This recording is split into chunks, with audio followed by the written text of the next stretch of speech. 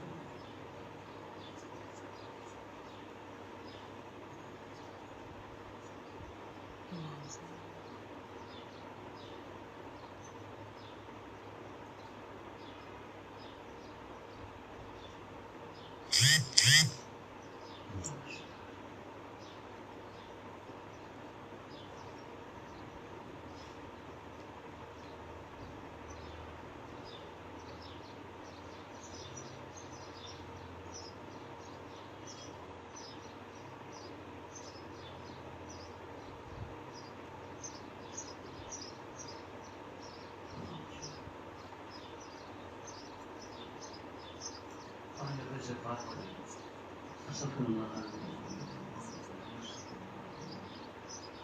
استغفر اللہ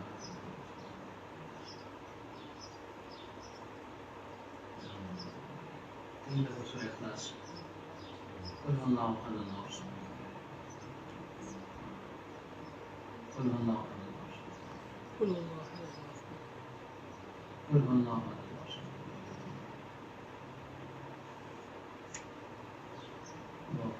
یا اللہ ہمارے اس بیٹوں کو جو سنا ہے اللہ سنا ہمیں کی دوسری بتا اپنے حبیب صلی اللہ علیہ وسلم کی یا اللہ کامل اتباع نصیب کرو ہر سنت عمل کی توفیق عطا کرو اپنی معرفت اور محبت اور تعلق اللہ ہم سب کو نصیب کرو اس کا ثواب یا اللہ ہمارے شیخ علی مقام کو پہنچا دے ہمارے والد صاحب کو پہنچا دے خصوصاً یا اللہ ذکر الرحمان صاحب کے والد صاحب کو یا اللہ ان کو پہنچا دے درجات عالیہ ان کو یا اللہ نصیب کرو اور یا اللہ جنت کے باغیچوں میں پیچھے بنا دے جتنی بھی بندہ کی خوشیاں بندہ مومن کے لیے تو نے رکھی ہیں اللہ کا تمام خبر کو نصیب فرما خبر کو یا اللہ جنت کے باغیچوں میں سے باغیچہ بنا دے تنہا دن کا اللہ خبر کو وسیع فرما دے اللہ اپنوں کی اللہ طاقت محمد صلی اللہ علیہ وسلم کی طاقت کو وسیع فرما دے اللہ کسی قسم کی اللہ کمی کوتاہی تشریح اللہ عفو و درگزر کا معاملہ فرما دے یا اللہ بابرکت سفر تھے اللہ بابرکت یا اللہ مقصد تھا اور سفر کی حالت میں اللہ ان کا وصال ہوا اللہ اس پر تو نے رکھے اللہ شہادت کا مرتبہ دیا اللہ ویسے ہی اللہ ان کے ساتھ معاملہ فرما دے اللہ ان کی اللہ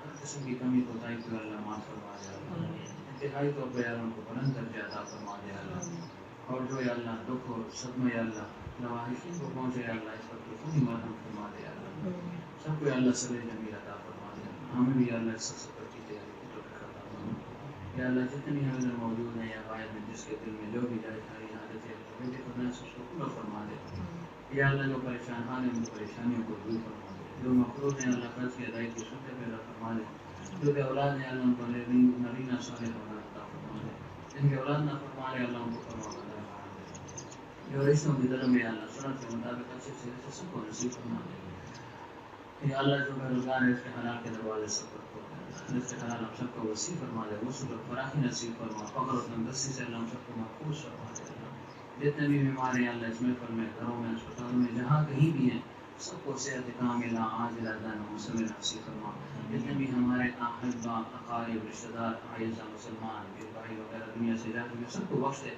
آنے والے مینات سب کے لیے آسان فرمائے اللہ جتنی بھی برتری خوشیاں بندے مومن کے لیے تو نے رکھی پر تمام قوم کو نصیب فرما ہمیں بھی اللہ سفر کی تیاری کی توفیق عطا فرما یا اللہ ان دونوں خانقاہوں کو نفع سود تک سب لوگ شاداب رکھ جتنے پودے اس میں لگ چکے ہیں یا اللہ جب تک ہم زندہ ہیں دین متین پر ہم کو قائم اور دائم رکھ اور جب دنیا سے جانے کا وقت تو لا الہ الا اللہ محمد رسول اللہ صلی اللہ علیہ وآلہ وسلم ہماری زبان پر جاری فرما سبحان ربک رب العزت عما یصفون وسلام علی المرسلین والحمد للہ